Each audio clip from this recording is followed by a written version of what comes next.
Hey guys, so welcome back to the channel और आज मैं आपके सामने लेकर आई हूँ most asked synonyms in every TGT exam. जो टॉप 10 मोस्ट आस्क्ड सिनोनिम्स है वो लेकर आई हूँ, जो बीच बीच में पूछते रहते हैं। So let's begin.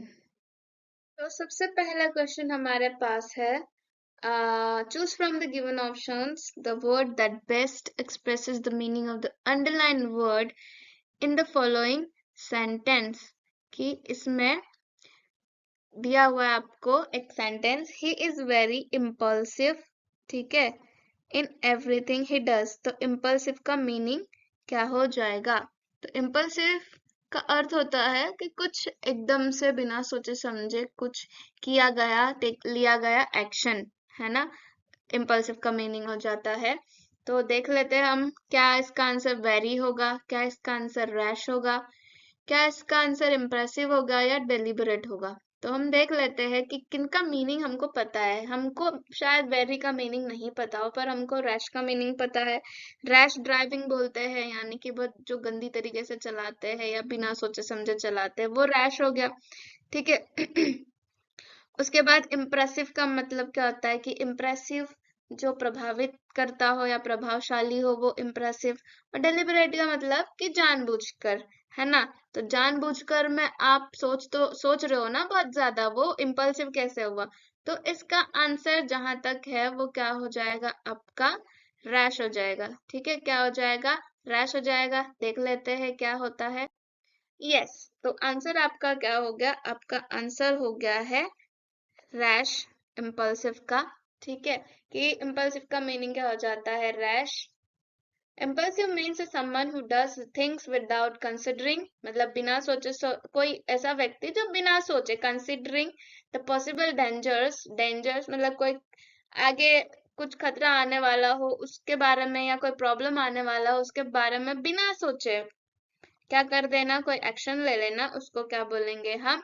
इम्पल्सिव, ठीक है। आया समझ में? Okay, next slide. Question number second है कि choose a word from the given options which is most nearly the same in the meaning as the word given below। Colossal दिया हुआ है। अब कोलोसल कोलोसल का मीनिंग हमको पता ही नहीं है, तो हम क्या करेंगे? क्योंकि देखो, लार्ज, ह्यूज, वाइड या लॉन्ग, इन सब का मीनिंग एक जैसा ही लग रहा है। लार्ज मतलब बड़ा, ह्यूज मतलब उससे बड़ा, वाइड मतलब चौड़ा, और लॉन्ग मतलब लंबा। तो लेट्स सी कि लेट्स सपोज कि वाइड और लॉन्ग नहीं हो सकता है ना। तो कोलोसल का मीनिंग क्या होगा? तो लार्ज भी हो सकता है, ह्यूज भी हो सकता है। तो लेट्स सी इसका आंसर क्या हो जाएगा।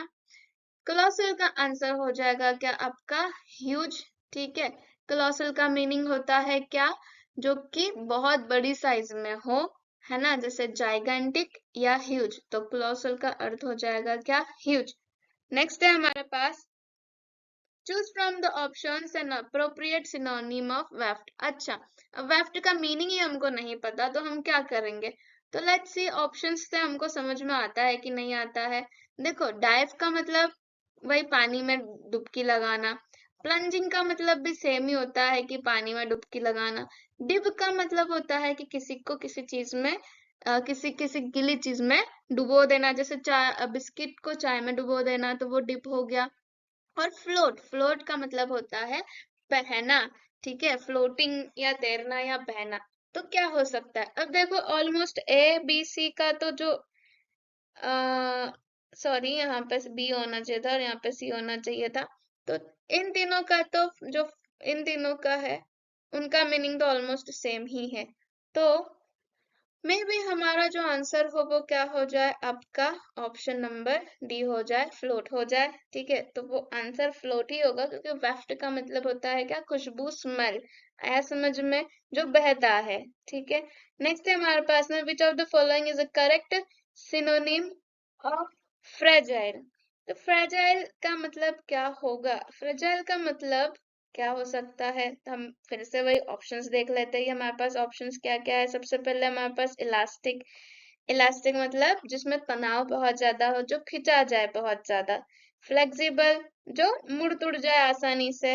ठीक है, जिसको हम आसानी से बेंड कर सकते हैं। ओके, नेक्स्ट है ब्रिटल। तो ब्रिटल का मीनिंग क्या हो जाएगा? ब्रिटल जो कैसा हो, सख्त हो, ठीक है, जिसको मतलब जो कड़क हो उसको क्या बोला जाएगा? ब्रिटल। और फिर आ जाता है सपल। तो सपल का अर्थ होता है क्या? कोमल। तो फ्रेजाइल का आंसर क्या हो जाएगा आपका? Option number D. फ्रेजाइल का मतलब हो जाएगा क्या? सपल। Next question number 5। Question number 5 पूछता है कि जीलट का मीनिंग क्या हो सकता है? देखो यहाँ पर हम आसानी से बता सकते हैं कि क्या हो सकता है। अगर आपने ये वर्ड जील अगर कहीं सुना हो तो जील का अर्थ हो जाता है क्या? एंथुसियाज्म। ठीक है, जील का मीनिंग हो जाता है एंथुसियाज्म। तो सीधा सीधा सा ऑप्शन ए हो जाएगा इसका आंसर, जीलट का। देखो enthusiast is a synonyms for क्या हो जाएगा? जीलट, a person who is very enthusiastic and has a strong beliefs। जो कैसा हो? बहुत ज्यादा उत्साही हो और दृढ़ विश्वास वाला हो। ठीक है, रूथलेस का मतलब हो जाएगा क्या? Hard and cruel person. Next देख लेते हैं, मैच द कॉलम। देखो आप ये जो एमसीक्यूज है इससे बहुत सारे दूसरे मीनिंग भी पता कर सकते हैं। आपके पास चार ऑप्शंस है और आप चार नए मीनिंग आपको पता चल रहे हैं। ठीक है, जैसे लिस्ट 1 दी हुई है और लिस्ट 2 दी हुई है और इनको मैच करना है। तो हमको देखना पड़ेगा कि हमको फर्स्ट लिस्ट में से कितनों के मीनिंग आते हैं। तो हमको मिस्टीरियस पता ही है, रहस्यमय। ऑथेंटिक का मतलब होता है क्या? जो बिल्कुल क्या हो? ओरिजिनल हो, असली हो। ट्रिवियल, चलो माना हमको ट्रिवियल का मीनिंग नहीं पता। तो डिक्लाइन का मीनिंग क्या हो जाएगा? डिक्लाइन मतलब जो नीचे जा रहा हो या मना कर देना। आया समझ में? ठीक है, देखते हैं इधर हमको कितनों के आते हैं। तो सबसे पहले है हमारे पास में क्या? पीटी। अब चलो पीटी का मीनिंग हमको नहीं पता। इनस्क्रटेबल, चलो इसका भी मीनिंग हमको नहीं पता। देखते हैं अगर हमको रिफ्यूज का मीनिंग पता है क्या? रिफ्यूज का मतलब क्या होता है? मना कर देना। ठीक है, और जेन्युइन का मतलब क्या होता है? असली। तो जेन्युइन का अभी मैंने इधर बताया था क्या? ऑथेंटिक। तो ऑथेंटिक को जेन्युइन से मैच कर दो। रिफ्यूज का अभी इधर, रिफ्यूज का क्या हो जाएगा? मना करना। तो रिफ्यूज का अभी बताया था मैंने क्या? डेक्लाइन इधर, तो डेक्लाइन से मैच कर दो। ठीक है, ये हो गया आपके दो। अब बचे आपके क्या? दो। अब है ट्रिवियल और मिस्टीरियस। तो देखो पीटी का मतलब क्या होता है? पीटी का मतलब होता है बहुत मामूली सा। ठीक है, तो मामूली का मीनिंग मिस्टीरियस तो नहीं होगा, है ना? तो बचा हमारे पास में क्या है? इनस्क्रटेबल। तो मिस्टीरियस को हमने मैच कर दिया इनस्क्रटेबल से, पीटी को हमने मैच कर दिया क्या? ट्रिवियल से। तो ट्रिवियल का मतलब यही होता है जो इतनी खास जानकारी नहीं है, बस वो एवं ही है। मतलब पीटी का मतलब भी वही है कि जो बिल्कुल छोटा है, नगण्य है। ठीक है, जिसका इतनी वैल्यू नहीं है, वही ट्रिवियल का भी वही मीनिंग हो जाएगा। ओके, ये हो गए आपके चार वर्ड्स के चार मीनिंग। देख लो यहाँ पर आके, देखो मिस्टीरियस का इनस्क्रटेबल, ऑथेंटिक का जेन्युइन, ट्रिवियल का पिटी और डेडलाइन का रिफ्यूज। ओके, नेक्स्ट देख लेते हैं हमारे पास में। क्वेश्चन नंबर 7 पूछ रहा है कि इंडिग्नेशन का मीनिंग क्या है? अब इंडिग्नेशन का मीनिंग ही नहीं पता हमको, तो हम ऑप्शंस देख लेते हैं। ऑप्शन है हमारे पास में डिग्निटी। तो डिग्निटी का मतलब होता है क्या? आपका मान सम्मान, आपकी इज्जत। डिस्गस्ट का मतलब क्या हो जाता है? घृणा, कि छी ये क्या चीज है, दैट्स डिस्गस्टिंग, ये बहुत ही गंदा है, ये तो किसी से कि किसी चीज से घृणा करना, वो डिस्गस्ट। डाइवर्जन यानी कि कोई रास्ता है वो क्या हो गया? डाइवर्ट हो गया, तो उसको क्या बोला जाता है? डाइवर्जन बोला जाता है। और एंगर विद सरप्राइज, कि क्या हो जाएगा? गुस्से में, मतलब अचानक से आया हुआ गुस्सा। ठीक है, एकदम से शॉक कर देने वाला गुस्सा, वो। तो इंडिग्नेशन का मीनिंग क्या हो जाएगा आपका? Anger with surprise. देख लेते हैं जी। तो इंडिग्नेशन का मीनिंग क्या हो गया? Anger with surprise. डिग्निटी का मीनिंग क्या है? गौरव, गरिमा, मर्यादा, है ना? ऐसा बिहेवियर, मतलब ऐसा बिहेव करना बिल्कुल शांति से कि लोग आपकी क्या करने लग जाए? इज्जत करने लग जाए। डिस्गस्ट यानी कि घृणा और डाइवर्जन यानी कि परिवर्तन। नेक्स्ट क्वेश्चन नंबर 8 है अपोजिट। अब अपोजिट आप सोच रहे होंगे कि ये ऐसा कोई वर्ड होता है क्या? जी बिल्कुल होता है, ये कोई स्पेलिंग मिस्टेक नहीं है। ठीक है, आप सोच रहे होंगे एक ही जगह ओ आना चाहिए था, तो ऐसा नहीं है। अपोजिट इज अ वर्ड और हम अपोजिट से ही आसानी से पता लगा सकते हैं इसका मीनिंग क्या है। जिस तरीके से अपोजिट होता है, अगर यहाँ पर एक ही जगह ओ होता अपोजिट, तो हम उसको क्या बोलते हैं कि विलोम है वो, है ना, उसके अपोजिट है, उसके विपरीत है। तो ए लगा देने से वो क्या हो गया, उसके तरफ हो गया। ठीक है, जैसे अपोजिट का मीनिंग था विपरीत, तो अपोजिट का मीनिंग क्या हो जाएगा, उसकी तरफ, यानी कि सही। ठीक है, तो कॉन्ट्रारी का मतलब क्या हो जाता है? कॉन्ट्रारी का मतलब तो उसके विरोध में, डिफरेंट का मतलब भी अलग हो जाएगा। तो हमारे पास दो ऑप्शंस बचते हैं, राइट या सूटेबल। दोनों ही आई थिंक सही होने चाहिए थे, पर देखते हैं इन्होंने क्या आंसर चूज किया है। तो इन्होंने आंसर चूज किया है क्या, सूटेबल, कि अपोजिट का मीनिंग क्या हो जाएगा, सूटेबल। ठीक है, let's go to question number 9। Question number 9 है which of the following is not a synonym. ध्यान से देखेंगे, नॉट लगा हुआ है, नॉट लगा हुआ है। ठीक है, तो not a synonym of economical.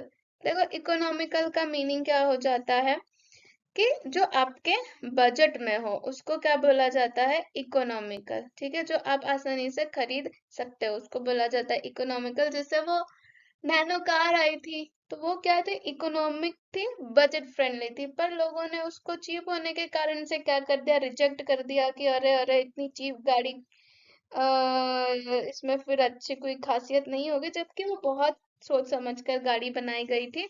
ठीक है, तो लेट्स सी क्या है हमारे पास में ऑप्शंस। प्रुडेंशियल है, थ्रिफ्टी है और फ्रुगल है और एक्स्ट्रावेगेंट है। ठीक है, पूछा है कि नॉट, तो देखो प्रुडेंशियल, थ्रिफ्टी और रिफ्यूजल, इन तीनों का मीनिंग होता है इकोनॉमिकल। इकोनॉमिकल का अपोजिट कौन होता है, तो एक्स्ट्रावेगेंट। और हमसे यही पूछा था कि इकोनॉमिकल का सिनोनिम क्या नहीं है, तो एक्स्ट्रावेगेंट इकोनॉमिकल का सिनोनिम नहीं है। एक्स्ट्रावेगेंट का मतलब होता है बहुत ज्यादा क्या कर देना, खर्च कर देना, या फिर आलीशान, या फिर बहुत बड़ा चढ़ाकर। ठीक है, वो हो गया एक्स्ट्रावेगेंट। देखो extravagant is not the synonym of economical. Economical का मतलब होता है जो ज्यादा, जिसमें ज्यादा ईंधन या पैसा ना लगे, वो इकोनॉमिकल। और प्रुडेंशियल, थ्रिफ्टी एंड फ्रुगल जो होता है वो सिनोनिम होता है इकोनॉमिकल का। ओके, क्वेश्चन नंबर 10 देखते हैं।